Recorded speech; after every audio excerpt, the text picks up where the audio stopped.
जय हिंद ग्रेड्स, welcome to भाभीवर चैनल। आज हमारे सीरीज़ का हम पहला लेक्चर स्टार्ट करेंगे जिसका नाम है पर्सनालिटी डेवलपमेंट एंड लीडरशिप। उसमें आज टॉपिक हम कवर करेंगे personality. What is personality, core life skills, empathy, self awareness, ये सारी चीज़ जितनी होती हैं वो आज हम कवर कर लेंगे।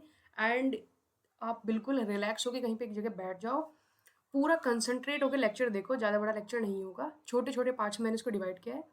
आप कोशिश करो जैसे जैसे मैं आपको चीज़ें बताऊँ वैसे वैसे आप चीज़ों को याद करें। आपका काम केवल इतना है कि आप केवल ध्यान से एक जगह शांति से बैठ के उसको सुनना। एंड मेरी गारंटी है कि आपके ये 75 मार्क्स इस चैप्टर से कहीं नहीं जाने वाले, पूरे 75 मिलेंगे। मैंने खुद अपने बी और सी सर्ट में अल्फा ग्रेडिंग हासिल की है। And this chapter is extremely important, जो कि आपके लिए बहुत ज़रूरी है।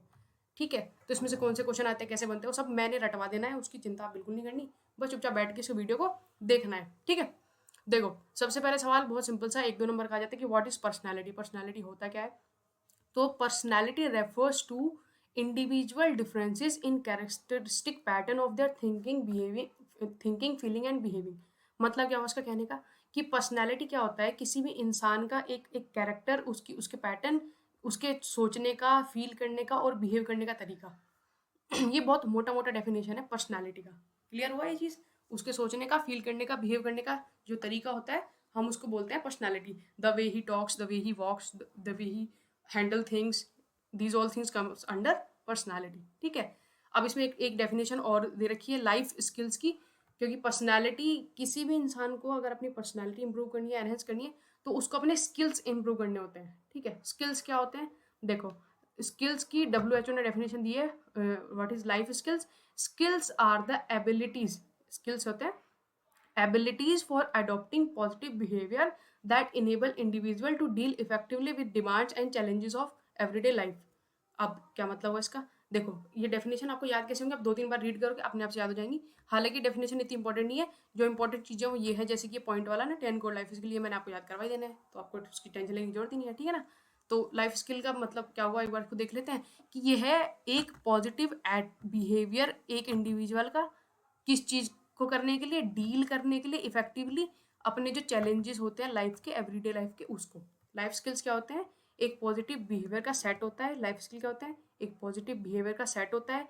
किस चीज़ के लिए? ताकि इंडिविजुअल अपने लाइफ की एवरीडे चैलेंजेस से डील कर सके। क्लियर? इतनी छोटी सी बात। ठीक है, अब इसमें क्वेश्चन पूछा जाता है आपसे कि core life skill, 10 core life skill, this is extremely important question. इसको बार बार पूछा जाता है, ये आपको 10 के 10 रटने हैं। ठीक है, आपसे पेपर में ऐसे बोलेंगे कि राइट 10 कोर लाइफ स्किल्स, ऐसे करके 10 नंबर का सवाल दे देते हैं। तो 10 कोर लाइफ स्किल में आता है आपका self awareness, empathy, critical thinking, creative thinking, problem solving skill, decision making, interpersonal relationship, effective communication, कॉपिंग with emotion, कॉपिंग with stress. अच्छा भाई, ये तो बहुत स्ट्रेसफुल सा हो गया। याद कैसे करें इनको? ठीक है, इसको याद करने का मेरे पास एक टेक्निक है। मैंने एक छोटी सी स्टोरी फोन करी थी, आप ध्यान से उस स्टोरी को बस सुनना, आपको ये रट जाएंगे अपने आप से। ठीक है ना? पर ध्यान से सुनना, मैं क्या कह रहा हूँ कि आप जैसे आपके 10 कोर लाइफ स्किल, आपकी जिंदगी के बारे में बात हो रही है, कोर लाइफ स्किल के बारे में बात हो रही है। तो आपके किसी दोस्त ने आपसे पूछा कि अपने बारे में, लाइक, मुझे अपने बारे में कुछ बताओ कि तुम्हें अपने बारे में कुछ पता है, सेल्फ अवेयरनेस के बारे में कुछ मालूम है तुमको। तो आप सोचने लगे कि अच्छा, मेरे से मेरे अवेयरनेस के बारे में पूछा, खुद के बारे में पूछ रहा है, इसको क्या हो गया, मतलब ये ऐसा सवाल क्यों कर रहा है। तो आपने क्या किया, एम्पैथी, खुद को उसकी जगह रख के देखा, यार ये ऐसे बहकी बहकी सी बातें क्यों कर रहा है, आज क्या हो गया इसको। फिर आपने खुद को उसकी जगह रख के देखा, उसने पूछा आपके बारे में, जैसे कि ऐसे कि हाँ बताना भाई, अपने बारे में कुछ बताना, तुम अपने बारे में अवेयर हो, ऐसा सवाल पूछ लिया। तो आपने सोचा अरे ऐसा क्यों पूछ रहा है, आपने खुद को उसकी जगह रख के देखा, एम्पैथी। और कैसे फिर सोचने लग गया आप, कैसे कैसे सोचा आपने? आपने दो तरीकों से सोचा। आपने एक तो क्रिटिकली सोचा और क्रिएटिवली सोचा। क्रिटिकली भी सोच के देखा, क्रिएटिवली सोच के देखा, अच्छा ठीक है। फिर आपने सोचा कि अच्छा इसको ये परेशानी है, आपको परेशानी समझ में आ गई उसकी, अच्छा इसलिए ऐसे फालतू के सवाल पूछ रहा है। ठीक है, तो आपने उसकी प्रॉब्लम सॉल्व करी, कोई डिसीजन लेकर के, कोई डिसीजन लिया और उसकी प्रॉब्लम सॉल्व कर दी, सिंपल। एंड इस वजह से क्या हुआ, अगर आप अपने दोस्त की कोई प्रॉब्लम सॉल्व करोगे, आपकी इंटरपर्सनल रिलेशनशिप बढ़िया हो जाएंगे, उसके साथ में अच्छे रिलेशनशिप हो जाएंगे, और आपकी कम्युनिकेशन और स्ट्रांग हो जाएगी, है ना? अब जब आपने अपने दोस्त की परेशानी सॉल्व कर दी, अब आपसे ऐसे बहकी बहकी बातें नहीं करेगा ज़िंदगी में। तो अब आप अपने इमोशन से और स्ट्रेस से कोप कर पाएंगे अच्छे से। ठीक है, किससे कोप कर पाएंगे अच्छे से? इमोशन से और स्ट्रेस से। अब ये स्टोरी को एक बार दिमाग में रख के एक बार फटाफट से ऐसे रिकॉल करने का ट्राई करो कि जैसे पेपर में सवाल करो, सोचो ऐसे पेपर में क्वेश्चन आ गया 10 कोर लाइफ स्किल, तो आपके दिमाग में स्टोरी चलनी चालू हो जाएगी कि पूछा था सेल्फ अवेयरनेस, मैंने अपनी जगह रख के देखा था, इम्पैथी, दो तरीके से सोचा था, क्रिटिकल एंड क्रिएटिव थिंकिंग, फिर उसकी परेशानी सॉल्व की थी, problem solving skill and decision making, ठीक है। फिर हमारे रिलेशनशिप बढ़िया हो गए थे, कम्युनिकेशन अच्छी हो गई थी, इंटरपर्सनल रिलेशनशिप, इफेक्टिव कम्युनिकेशन। फिर लास्ट था कि हमने इमोशन और स्ट्रेस से कोप किया था बढ़िया से, coping with emotion, coping with stress, याद हो गया, इजी था ना। अब ये तो आपको इसकी रटने की टेक्निक थी आई होप रट्टा मार लिया बढ़िया से है। अच्छा ठीक है, अब इसको थोड़ा थोड़ा सा देख लो, सेल्फ अवेयरनेस क्या होता है। सेल्फ अवेयरनेस होता है, देखो ये डेफिनेशन लिखने के लिए कहीं भी नहीं आती, लेकिन मैं आपको थोड़ा सा बता रहा हूँ ताकि आपको थोड़ा सा अलर्ट रहे, कि दिमाग में रहे कि कई कई बार हमसे पूछ लिया एक दो चीज़, तो हम उसके बारे में कुछ ना कुछ लिख पाएँ। ये सी सर्ट में वाले बच्चों को ज़्यादा थोड़ा ध्यान से एक बार टर्म्स के बारे में आपको पता होना चाहिए, ठीक है ना। बस उसके लिए बता रहा हूँ, आपकी नॉलेज के लिए, ठीक। तो सेल्फ अवेयरनेस, खुद के बारे में अवेयरनेस हो, खुद के लाइक डिसलाइक, पसंद नापसंद, बिहेवियर, इस सब के बारे में आपको पता हो, दैट इज सेल्फ अवेयरनेस। इसके बारे में आगे बढ़ेंगे। एम्पैथी होता है खुद को दूसरे की जगह पर रख के देखना, इज कॉल्ड एम्पैथी, है ना। आप दूसरे के बिल्कुल पोजीशन पे जाके फील करना कि वो कैसा फील कर रहा है, that is empathy. Critical thinking होता है किसी भी चीज़ के प्रो एंड कॉन्स के साथ में उसको देखना, उसके फायदे क्या है, नुकसान क्या है, उसको एनालाइज करना is critical thinking. Creative thinking क्या होता है कि न्यू न्यू इनोवेशन और आइडिया के साथ में सोचना, कैसे सोचना, न्यू न्यू इनोवेशन और आइडिया के साथ। प्रॉब्लम सॉल्विंग स्किल्स, ऐसे स्किल्स जो आपकी प्रॉब्लम को सॉल्व कर सके, प्रॉब्लम ओरिएंटेड हो, यानी कि परेशानी आ गई तो बैठ के सर पकड़ के नहीं, उसको सोल्यूशन ढूंढने पे, दैट इज प्रॉब्लम सॉल्विंग।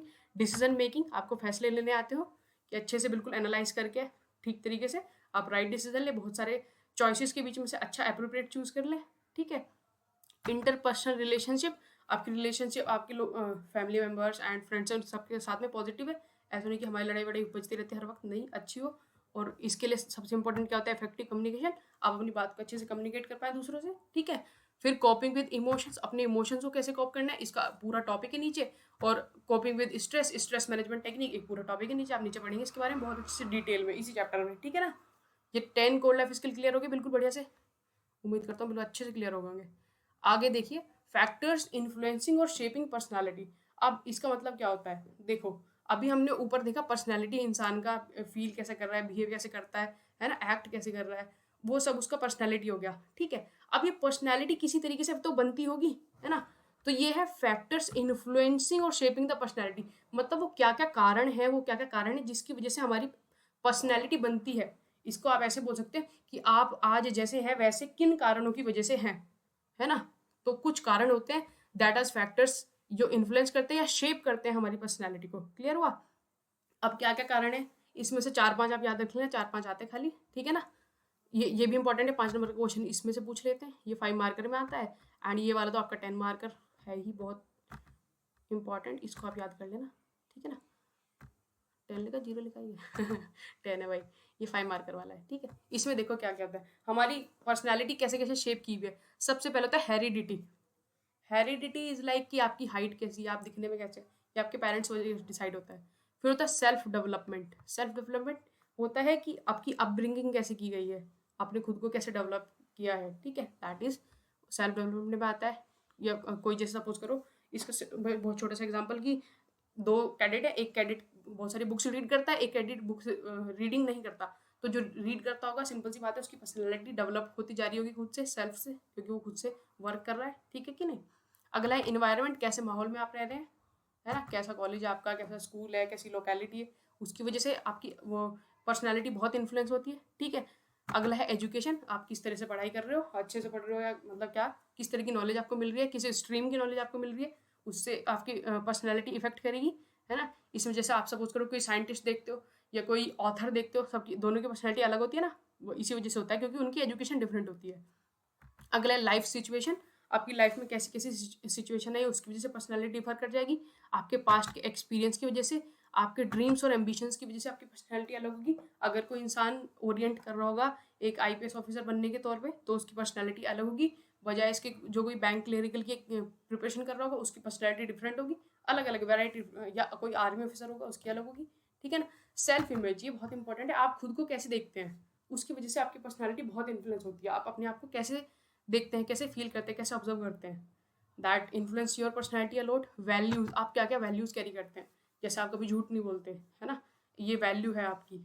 आप हमेशा अपने बड़ों का रिस्पेक्ट करते हैं, ये वैल्यू है आपकी। तो आपकी वैल्यूज़ की वजह से आपकी पर्सनैलिटी डिफरेंट हो जाती है। ठीक है, तो ये कुछ 4-5 इसमें से ध्यान रह जाएँगे। Heredity, self development, environment, education. देखो इसको रिपीट करना है आपने। ये स्टार्टिंग के जो 4 है ना, स्टार्टिंग के जो ये 4 हैं, these are internal, these are internal. ये हमारे अंदर से है, लाइक हेरिडिटी आपके हाथ में नहीं है, एनवायरनमेंट आपके हाथ में नहीं है, एजुकेशन वगैरह, एजुकेशन तो है बेसिकली थोड़ा, बट ठीक है, जो फैमिली एजुकेशन हो जाता है, ठीक है, ये चीज़ें इंटरनल हो जाती हैं।